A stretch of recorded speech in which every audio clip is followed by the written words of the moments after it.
Hello friends, आज का हमारा टॉपिक है फिजिक्स का फर्स्ट चैप्टर इलेक्ट्रोस्टैटिक्स यानी कि स्थिर वैद्युतिकी। आइए हम जानते हैं इलेक्ट्रोस्टैटिक्स किसे कहते हैं। इलेक्ट्रोस्टैटिक्स यानी स्थिर वैद्युतिकी दो वर्ड से मिलकर बना है, इलेक्ट्रो प्लस स्टैटिक्स। इलेक्ट्रो का मतलब होता है इलेक्ट्रॉन, इलेक्ट्रिक, और स्टैटिक्स का मतलब होता है रेस्ट।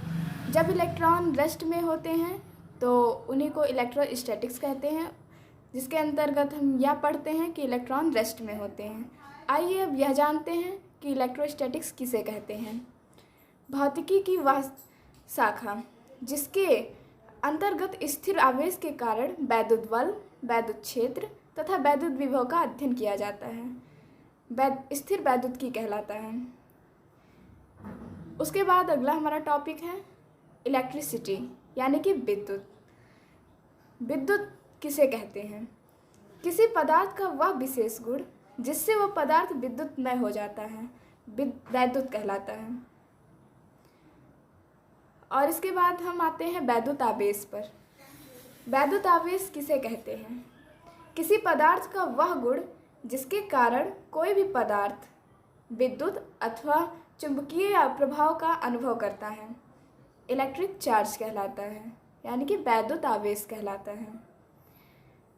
अब आइए हम जानते हैं कि इलेक्ट्रिक चार्ज कितने प्रकार के होते हैं। Types of electric charge, there are two types, positive charge and negative charge. Positive charge किसे कहते हैं? यदि किसी निकाय में आवेशों की अधिकता अर्थात Q ग्रेटर देन 0, यानी कि जो आवेश का मान होगा वो 0 से अधिक होगा, 0 से कम नहीं होगा, तभी वह पॉजिटिव चार्ज होगा। तो उस निकाय का आवेश धन आवेश कहलाता है। और हमारा दूसरा टाइप है निगेटिव चार्ज, ऋण आवेश। यदि किसी निकाय में आवेशों की कमी अर्थात Q का मान 0 से कम होगा तो उस निकाय का आवेश ऋण आवेश कहलाता है। उसके बाद हम जानते हैं कि मेथड ऑफ चार्जिंग यानी कि आवेशन की विधि क्या होती है और इसके प्रकार क्या होते हैं। आवेशन की विधि अर्थात कोई भी पदार्थ आवेशित कैसे किया जा सकता है। इसके 3 मेथड्स हैं, जो कि पहला मेथड है फ्रिक्शनल मेथड यानी कि घर्षण विधि। घर्षण विधि में यदि दो अनावेशित पदार्थ अर्थात जो पदार्थ आवेशित ना हो, जब उन दोनों को संपर्क में लाया जाता है तो वो एक दूसरे से घर्षण बल उत्पन्न करते हैं, जिससे इलेक्ट्रॉन का ट्रांसफ़र होता है और गेन दोनों मटेरियल, इलेक्ट्रॉन जो होता है दोनों मटेरियल पर गेन हो जाता है, जिससे इलेक्ट्रॉन का गेन होता है वह निगेटिव चार्ज एक्वायर कर लेता है तथा जिस मटेरियल से इलेक्ट्रॉन ट्रांसफ़र होता है वह पॉजिटिव चार्ज एक्वायर यानी ग्रहण कर लेता है। और आइए हम इसके उदाहरण जानते हैं।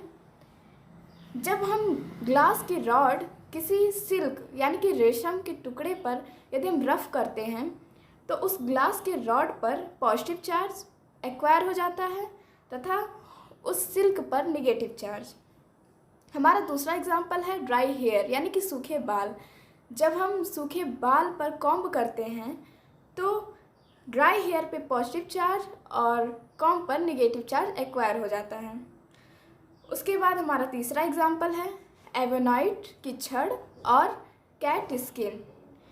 तो जब कैट स्किन पे हम एवोनाइट की छड़ को रफ करते हैं तो कैट स्किन पर पॉजिटिव चार्ज और एवोनाइट की छड़ पर निगेटिव चार्ज एक्वायर हो जाता है। हमारा चौथा एग्जाम्पल है ऊल यानी कि ऊन। जब हम किसी प्लास्टिक को ऊन पर रफ करते हैं तो ऊल पर पॉजिटिव चार्ज और प्लास्टिक पर निगेटिव चार्ज एक्वायर हो जाता है। हमारा दूसरा मेथड है कंडक्शन मेथड। कंडक्शन मेथड यानी कि चालन विधि।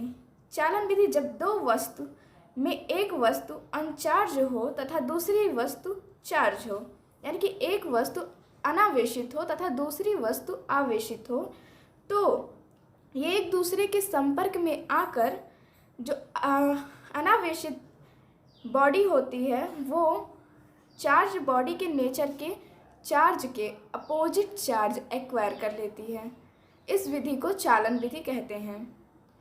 फिर आइए हमारा तीसरा मेथड है इंडक्शन मेथड, यानी कि प्रेरण विधि।